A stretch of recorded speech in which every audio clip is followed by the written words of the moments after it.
Hey, Diana, did you know that your competitors can make you rich? Mark, that's the dumbest thing you've ever said. Ladies and gentlemen, jurists and just curious, welcome to the Successful Barrister podcast. Here you'll learn about marketing, management, and life skills for lawyers that probably won't get you disbarred. Hosted by Marc Whitehead, a seasoned lawyer who remembers when fax machines were cutting edge, and Diana Berry, attorney, COO, and the brains behind the scenes. Together, they are the legal world's most dynamic duo since statutes met regulations. So if you're looking to build a practice, not a prison, you're in the right place. Welcome to the Successful Barrister, where legal legends are made. Welcome, everyone, to the Successful Barrister podcast, the podcast where we discuss marketing, management, and life skills for lawyers that probably won't get you disbarred. I'm Marc Whitehead, along with my fabulous Chief Operating Officer, Diana Berry. And today we're going to talk about B2B marketing. For those not in the know of that particular vernacular, we're talking business-to-business marketing. In our world, specifically to other professionals who we can establish referral relationships with. That may look like a lot of different things to different people. In our world, that primarily means creating relationships with other law firms, with other attorneys that can refer us business. Sometimes they're direct competitors. Sometimes they have practices that are adjacent to ours. Sometimes their practices are totally different from ours. Just kind of depends. Now, I know this can also, in a lot of people's worlds, this could mean other types of professionals as well. I know a lot of PI lawyers market to doctors, physical therapists, chiropractors, and the like. A lot of estate planning attorneys market to financial planners, to CPAs. The list could go on and on. But the gist of it is that in our world, that is one of our biggest marketing strategies, a B2B marketing campaign to other attorneys. Have you always focused on attorneys as a referral source? These days in our world as disability attorneys, it's pretty much exclusively attorneys. In a former lifetime when we did personal injury work, we did market heavily to doctors, tried to do some chiropractors, physical therapists, and the like. That doesn't quite work in the disability world, but I know it works in a lot of attorneys' worlds. We're in the process right now of trying to develop a new practice area in elder law. And I know a lot of elder law attorneys that really focus on developing relationships with financial planners, with CPAs. So it doesn't have to be attorneys when we're talking about B2B marketing. For us, that's kind of what it means. I think what kind of I want to get my audience to thinking about is kind of opening up your mind to the different possibilities of B2B marketing. Yep. And you said, actually, one of the things that you said to me early on in my tenure here was that attorneys, particularly of your contemporaries, they let their referral sources die out, and they find that their business dries up correspondingly. Right. And this is one of the problems I've noticed, as I get older, a lot of my contemporaries, or maybe lawyers that were slightly older than me that used to refer to me because I was the young up-and-coming lawyer, they've retired. Some of them have passed. Some have just moved on to other projects. So I think that's one of the things about B2B marketing is, there's no finish line, until the day you drop dead or decide to hang it up. You always have to be developing new referral sources because your old referral sources are going to constantly, start to wander over time, whether through age, retirement. Quite frankly, you may not be the new shiny thing anymore. Somebody else might have come in and usurped you as their go-to. So there's never a finish line. It is a continual journey. I don't know. I'm not going to go back into Miley Cyrus again, Thank you. But it's kind of this. It's a perpetual thing that you constantly have to be working on. No, for sure. But despite all that, I do think that of our various marketing streams, which we've covered in other podcasts, it does tend to be the more sustainable or consistent or I don't know what that right adjective is there. Well, it is the most consistent, and I think it is the most sustainable. Our other avenue is marketing to our client base, which we have a very substantial client base, probably over 20,000 people in our database. The problem with clients is, they're not legal focused, so they're not on the lookout for the type of clients that you are looking for. Our client base tends to be a little older. They don't get out as much. And again, they have the same issues. They retire, they pass. So while they are a good referral source that we actively market to, they're not quite as sustainable. If you're in your 30s and you meet another young professional in their 30s, you're going to have a 30-year relationship with that person if you do it correctly. Yeah, exactly. That's a good, long, sustainable type of relationship. So I think attorney marketing for us, the B2B marketing, generally speaking, is probably what I would advise most lawyers to focus on, as their number one goal, because that is something that just can build over decades and decades and decades, to the point where, every day I get, 2, 3, sometimes 5. Some days I've had 10 emails in my inbox of people wanting to send me business. And that's a great feeling to know that, quite frankly, I don't have to go out there and spend a lot of money marketing to the masses if I don't want to, because I have that. And it's that great comfort level that you can have knowing that my phone is going to continue to ring with quality referrals. Of course, it's taken decades to get here. But what's the best time to plant a tree? 20 years ago. What's the second best time? Today. Yeah, no, for sure. So what do you want our listeners to take away about B2B marketing today? So we're going to go through, and after the break, we're going to go through some particular marketing strategies that we use specifically on our B2B campaign. And these are things that we've developed over years. These are ideals that I've begged, borrowed, and stolen from other people along the way. And, I think the thing that I have to emphasize to most people when I coach my coaching clients about this is the long-term play. This does not happen overnight. You can work your tail off over the next 12 months and you will see some results, but the tangible results, the really serious results, you're going to start seeing, in a few years, in 5 years, and then in 10 years, and then it just starts to snowball. So it's the long play, but it's the right play. Awesome. Well, it sounds like an exciting episode. This podcast is sponsored by Marc Whitehead Associates, a national disability benefits law firm. Marc Whitehead runs a firm of over 60 dedicated people whose mission is to make a difference in the lives of our injured and disabled clients.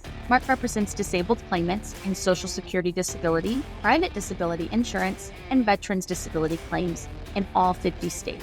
Marc Whitehead is double board certified in both Social Security disability law and personal injury trial law. Marc has litigated disability cases in over 40 states and counting, and can help your clients too. Stop throwing your phone calls away. Call Marc Whitehead at 701-VIP-LEAD. That's 701-VIP-LEAD. Or visit our website at disabilitydenials.com. Referral fees are paid in all jurisdictions where it is permitted. Refer us your disability cases today and know that your clients will be in good hands. All right. So, Diana, we're talking about B2B marketing, attorney marketing. I wrote an article in the Successful Barrister newsletter. Again, anybody that wants to get it on our printed newsletter, just hit me up with an email at marc@marcwhitehead.com. Marc spelled with a C. So I'm looking at an article that I wrote on this. I'm going to say it's almost a couple of years ago I wrote this article, but as everything I write is timeless. So I think the first thing is to recognize that you cannot market to a B2B referral network the same way you market to the rest of the world. You can't market it the same way that you do to your client database, the same way you would do it to the general public, say if you're doing any sort of digital marketing or TV advertising or anything like that. It's a different marketing campaign. It's a different strategy, different mindset. And that was really the genesis of the Successful Barrister newsletter. One of the things that we were trying to figure out was how, do we specifically market to other attorneys in a way that they would find interesting? Hence the development of the newsletter, which is all about, as we say, marketing management, life skills that probably won't get you disbarred. We don't write anything about disability or what we do, other than there's an ad in the back that says, hey, if you want to refer or something, send us. But we write about things that lawyers would actually be interested in and trying to do it in an interesting way. We do it in a very colorful, sort of snarky, sort of cutesy way that sometimes gets us in trouble. But it's developed over the years, and I've noticed that when the year that we cut back from 6 editions a year to 4, people started complaining. Mark, did I fall off your list? What happened? Why am I not getting my barrister? So that led me to, the obvious conclusion. It must be working. Yeah. People really liked it. But the concept behind it was that we had to market to attorneys differently than we marketed to our client base. Hence, we have 2 separate newsletters. I would never send the Successful Barrister to my clients. That would be wrong. Yeah. And quite frankly, attorneys don't give a crap about the newsletter that I would send to my clients. It is different a little audience. bit, different feel, different look, different everything. So that was the first thing. It was sort of a shift in the mindset. I have to develop different marketing campaigns. So you have to think about B2B marketing differently. So the next thing we did was come up with what's the audience that we're going for. Now I will say I used to have a 3rd newsletter out there a long time ago that was directed specifically at the medical profession. This was back in the days when we did PI work, and I was hoping that it would bleed over in the disability world as well. So I had a separate newsletter that was directed specifically to the medical profession, had issues with regarding their world and how their world sort of collided with our world. Now, I didn't actually produce it. We used a third-party marketing company that produced that newsletter. Not only did they produce it, they actually came up with the list, because who do you send it to? We did that for a couple of years. I would say it was not terribly successful, but it was a shot. But I guess the point I'm trying to make is who are you going to market to? So we ultimately came to the conclusion that we gave up trying to market directly to doctors. We gave up trying to market to therapists, chiropractors, so forth. And because we looked at our results. What were our results? Our results were that our marketing to attorneys vastly, the return on investment was vastly greater than anything else we did. So that's like, all right, fine. Let's cut out all these little extras. Let's focus on that. So we decided our audience was going to be just attorneys. But you have to pick in what your own world is. What are you going to choose? If you're in the PI world, I know lots of PI attorneys that say they have great success marketing to other attorneys. Elder law, probate lawyers, great success marketing to CPAs, marketing to financial advisors, and so forth. But you just have to pick your lane. Where do you want to be? What's your audience going to look like? And then how do you go about developing that list? One of the great things I've done in my 30-something years is I've always collected names from day one, even before the days of Salesforce and the internet and all of this stuff. I've always done a great deal of collecting names. So I've kind of worked on that, building up a list of lawyers that I have a connection with. So yeah, you're not buying your names, basically. Not buying lists of names. It's a very authentic way of just developing your relationships and continuing to stay top of mind with them. But the real issue then is like, so what are you telling these people? Once you've kind of figured out your audience, what makes you special? What makes you stand out in the crowd? What's your niche? And that can be hard. We fortunately, have a niche in the disability world. I'm sort of known as the disability guy in the legal world in Houston, Texas. And of course, we're trying to branch that out further across the state of Texas, across the nation. But, back when I did car wrecks, it was hard. Everybody does car wrecks. What kind of, that's not a niche. Yeah. That's not a niche. You know, I've noticed that lately you go down the highway, the niche that they're trying to develop is truck accidents. You know, there's every billboard out there doesn't say car wrecks anymore. They all say truck. Like 18-wheeler accidents. Yeah. Yeah. You're right. That is a niche. But if everybody's doing it, if everybody's saying it, I'm not sure how much of a niche that really is. Well, so you're thinking about going into elder law. You just mentioned it. So how are you developing your niche there? Because... Oh, that's a good question. I'm not sure that I'm actually there yet in my head. Elder law is sort of adjacent to disability law because we're serving the same population. Mm-hmm. We're serving the population of older adults, and frequently people that are disabled, you know, as they, over time, their issues kind of revolve or dissolve into elder law issues. Right. So to us, it seems like a natural fit, sort of adjacent. What makes us unique in that field, I haven't quite worked that out yet. You know, we talked about the book Traction, and one of the keys in Traction, they say everybody, every professional should develop what they call their three uniques. Yep. What are your three uniques? One thing I did to try to make myself unique is I wrote a book. Actually, I've written several books on the topic. I've written a book on Social Security disability. I've written a book on long-term disability insurance. I've written a book on veterans' disability issues. I have a few more ancillary books and white papers that we've written. So that's one way to sort of develop your niche, is to actually write a book on the topic. You know, that kind of makes you the expert. I've written the book on the topic. I'm actually in the process right now of piecing together a book on elder law and Medicaid. That is still in the works. But you say, how am I going to make myself unique in this new field that we're expanding into? And that's one of the ways is to write on the topic, and not just write on the topic, but you know, send it out. So, for example, our Social Security disability book that we've written is called the Social Security Disability Puzzle: How to Put the Pieces Together. We self-publish that. If you do it in bulk and buy them in the hundreds or thousands, you can get the printing costs down. It's a paperback. You can get the printing costs down to about $2 to $3 per copy. Yeah. Well, send that out to your list. Send a copy of that. I mean, you give somebody your business card, it gets thrown away. You give somebody a book, they may not read it, but they won't throw it away. They're going to put it on their shelf, or they'll give it to somebody. It's like a business card, but on steroids. Yeah. So I'm going back to a couple of things, or one of the strategies you mentioned a few minutes ago about building your list and grabbing business cards everywhere you went and developing those authentic relationships outside of the referral relationship.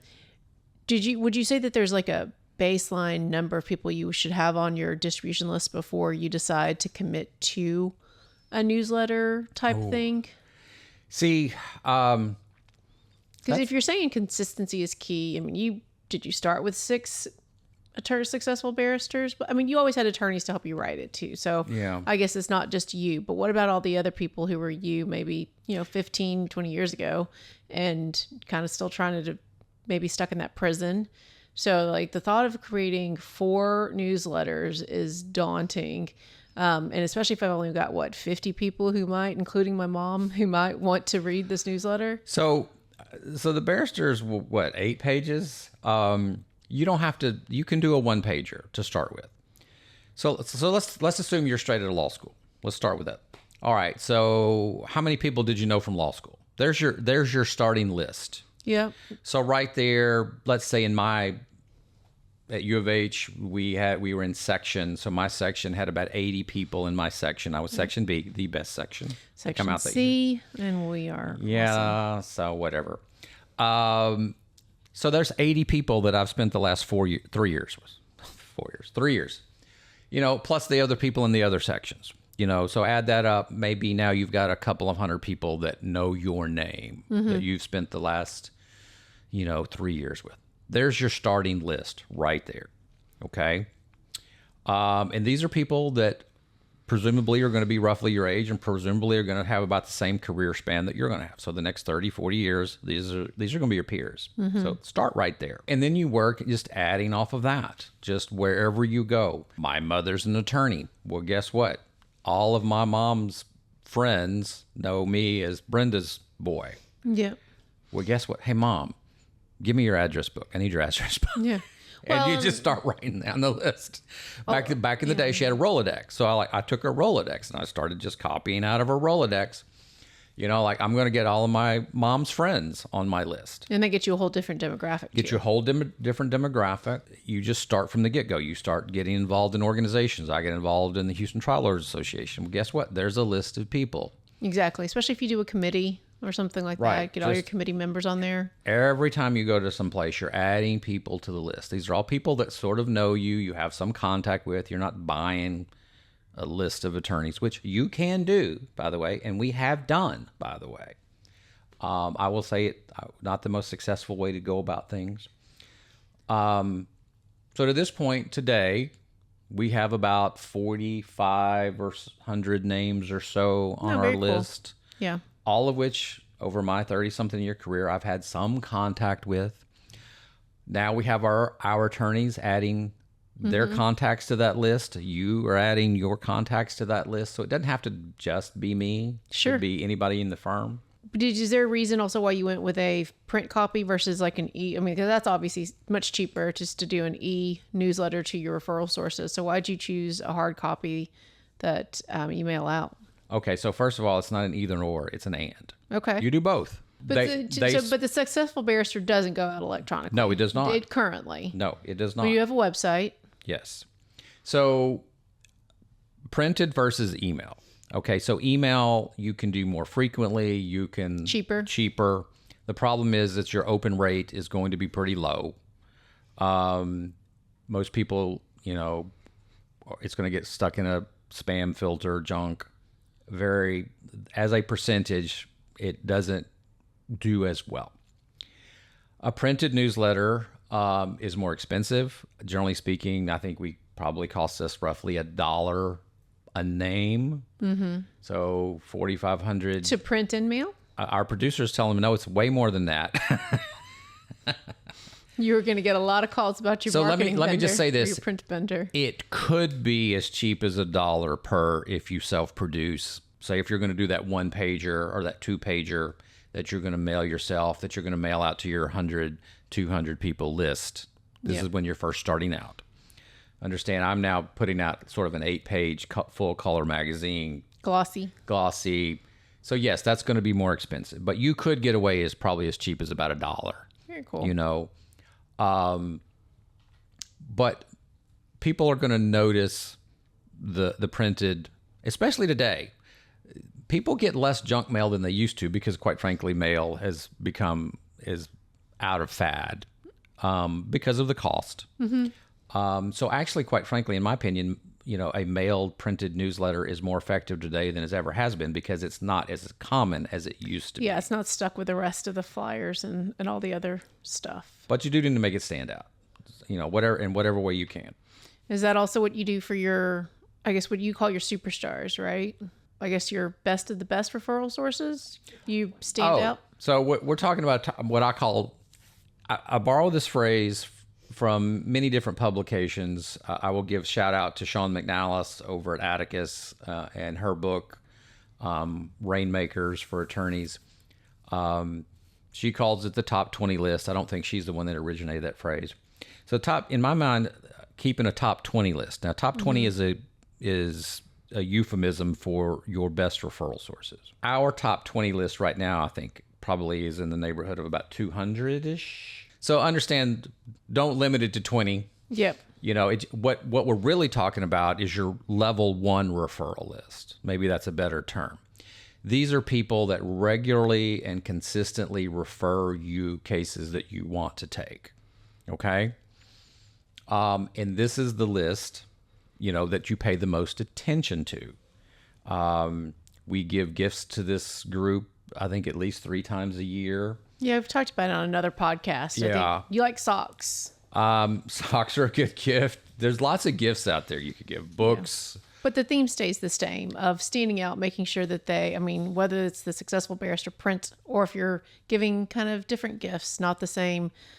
I love a good Yeti cup. So any vendor that gives me a Yeti cup, I love it. I still use it. But, socks are going to definitely stand out from the rest of the crowd. Yeah. So what we do is we gift like 3 times a year, roughly, and we try to do it at odd times. I think I mentioned this in a prior podcast, but we try to do it like somewhere around Valentine's or St. Patrick's Day, 4th of July, and then maybe around Halloween. Times when people wouldn't normally be expecting to get gifts. Right. And that way they stand out from the crowd. So this can get expensive. So we don't do it for everybody. We don't do it for all 4,500 on our barrister mailing list. We do it for that top 20 list, that level 1 list, those consistent and steady referral sources. So just to make sure that what you're calling a steady referral source, it's someone who sends you cases that you want, right? Like consistently. So it's both pieces of that. Just because you're sending me a whole bunch of PI cases, that's not necessarily, that's probably a bad example. That's probably not a good example. That's a really bad, we will still take those. Family law cases. It's not just that you're thinking of me, it's that you're thinking of me for the cases that I want. Right. Because we have some of those too. Disability is very niche. It's very it's esoteric. So one of the things, you brought up an interesting point there, because one of the things you need to do is you need to make sure that you continually and regularly educate your referral sources on what sort of cases that you are looking for and what you can help with. This happens, so there's the concept that we used to use, and I used to be the whipping boy, and then as I got more experienced, we passed the whipping boy off to somebody else. And the phrase, when we talk about the whipping boy, is that young lawyer out there that's starting their own practice that will take anything. Yeah. And we all need that person, is like you, because there's always this weird stuff that comes in that nobody wants to deal with, small claims court, JP court, just stuff that nobody...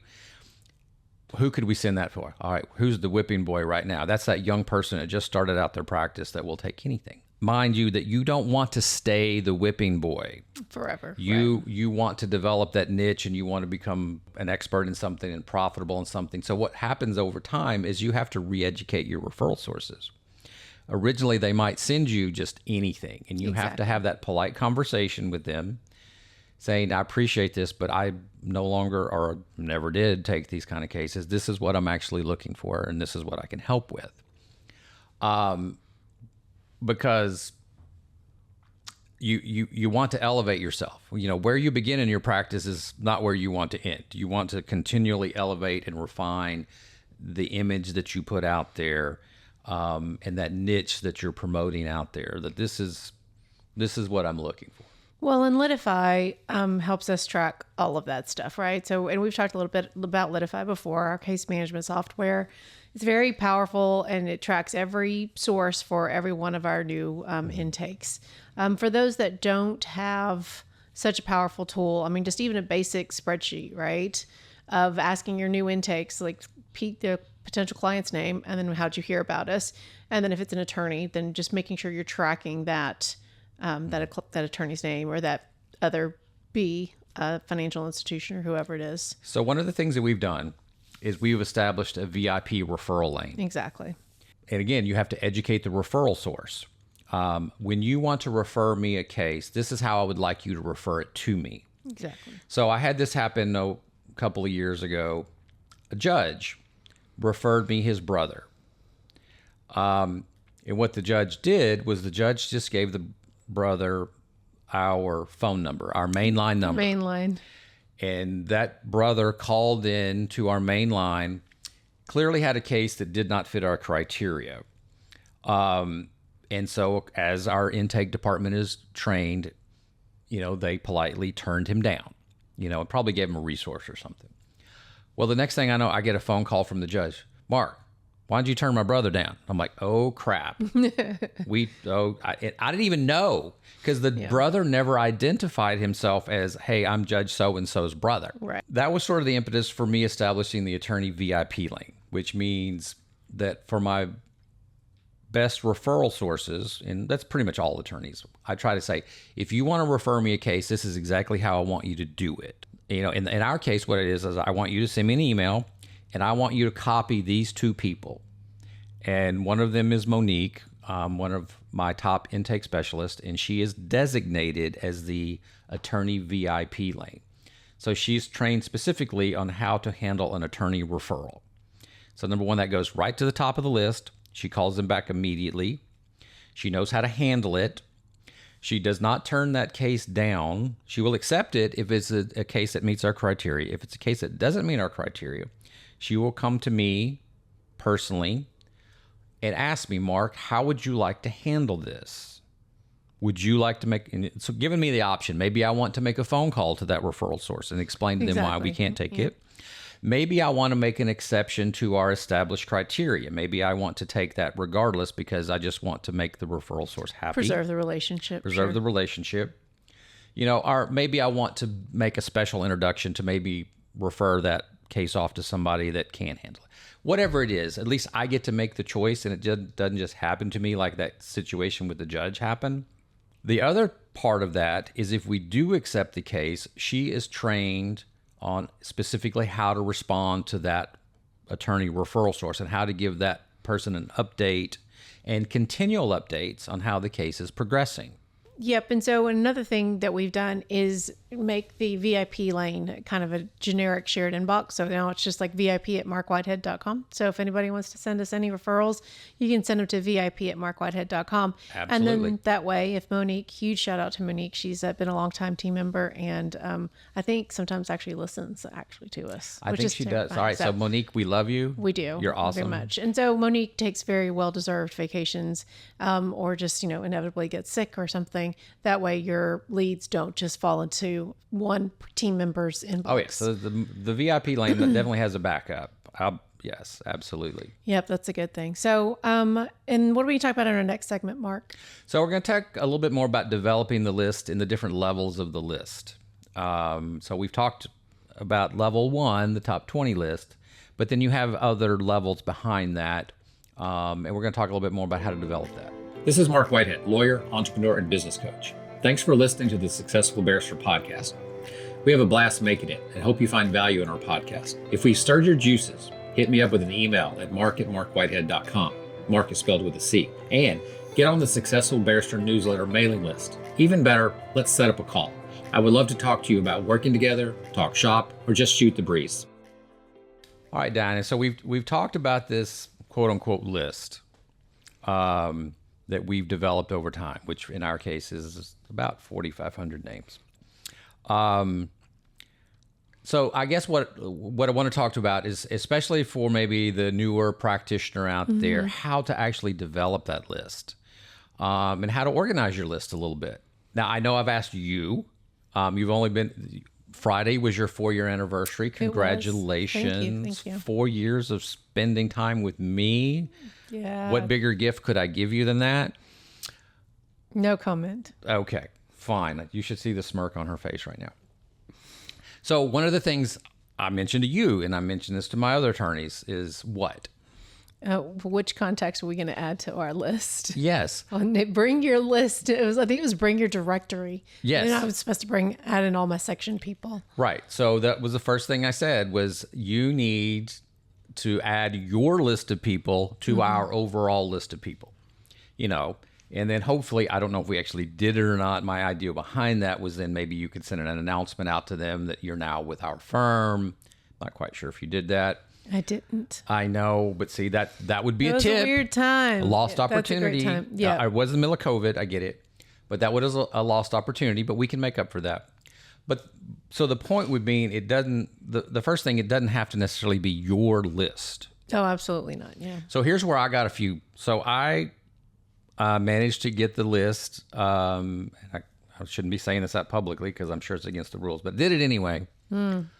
I managed to get the list of all the members of the Houston Trial Lawyers Association. Oh. Now, this was years ago. So at the time, we had 600 members. I think we have over 1,000 now. Wow.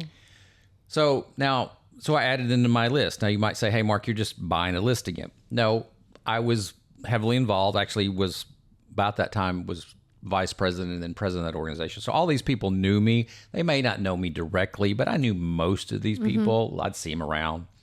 So, that was good enough. So, I added that list.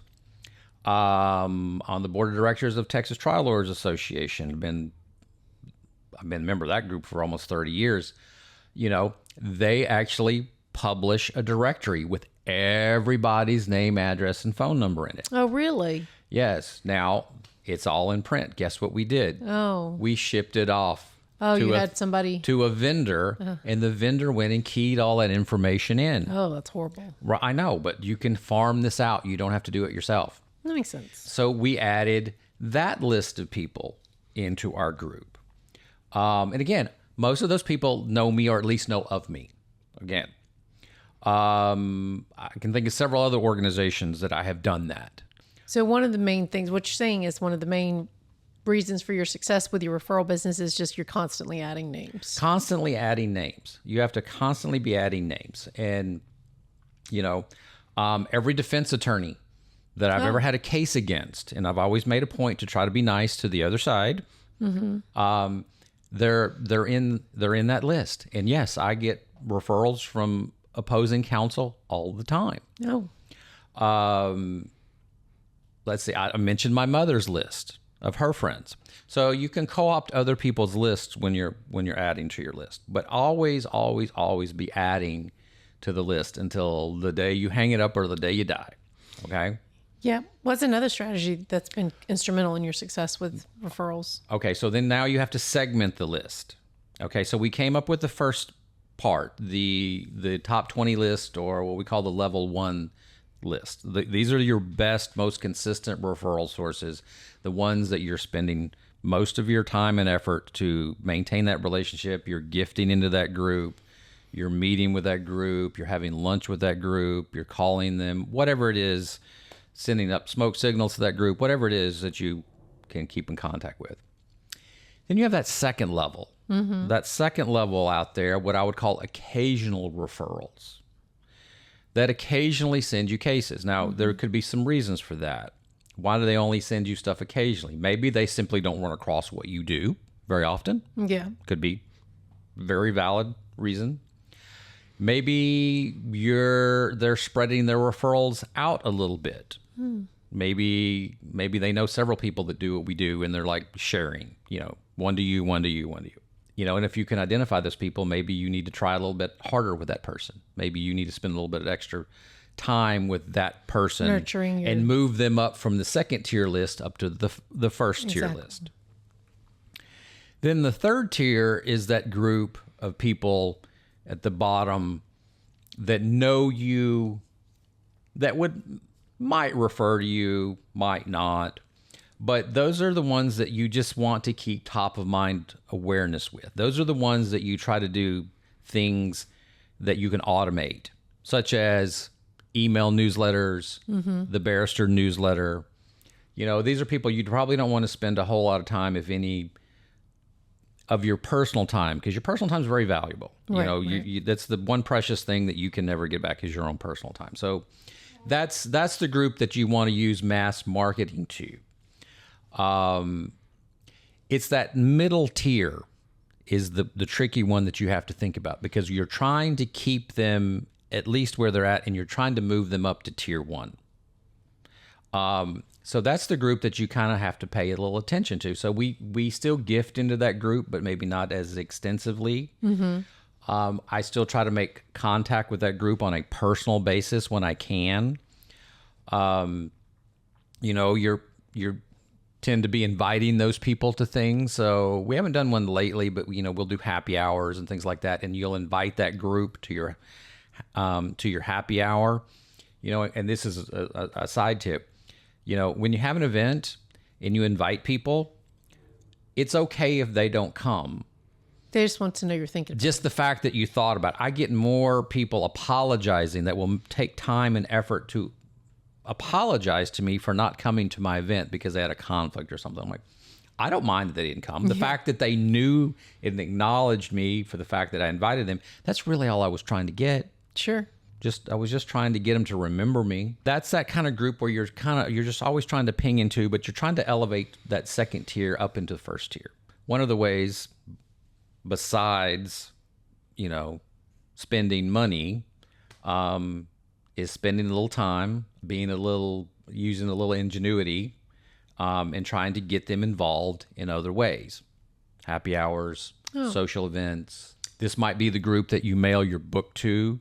So, for example, if I'm paying $2.50 for a copy of a book, so let's say, I don't know what the exact numbers are. Let's say that I've got maybe 500 to 1,000 people in that group. Maybe I mail them a copy of my book, a mass mailing to that group maybe once a year. So what does that cost me? $2.50 for the book, probably $2.50 for shipping, mail house, all that kind of stuff, $5. So I'm going to spend $5,000 to mail my book out to that group once a year. Yeah. That might be how you treat that second level of that they're trying to get into level 1, or at least keep them in the occasional referral list. That's the way I think I would look at it. Well, these have been very helpful, Mark, to think about how our competitors and even opposing counsel can serve as referral sources. And actually some of our best and most frequent referral sources are direct competitors, because you just can't take everything. There are just times when you can't take them. Either you're conflicted out, or there's a geography problem in it, or something like that. So never overlook your most direct competitors. Great closing. All right. So the last thing, never forget to say thank you. The thank you habit is supreme. And keep your referral sources updated about the referrals, and particularly if you're paying referral fees. Find a systematic way of keeping them updated. With that, I'm getting the high sign here that we're out of time. So with that, I want to thank everybody for listening to the Successful Barrister podcast, where legal legends are made. I'm Mark. And I'm Diana. And together we're the dynamic duo of law. Remember to rate and review us wherever you get your podcasts. And if this episode was helpful, or if you know of somebody that you think it might be helpful. If you want to send us your referrals. Or if you want to send us a referral. Yeah. Okay, so you just conflated two ideas here right at the end. But make sure you share this podcast with people that you might find it useful. And if you got any referrals for Marc Whitehead Associates, our sponsor, contact us at mark@markwhitehead.com or visit us at disabilitydenials.com. And if you want to learn more about the podcast, we are at successfulbarrister.com. And with that, we're out of here. Bye.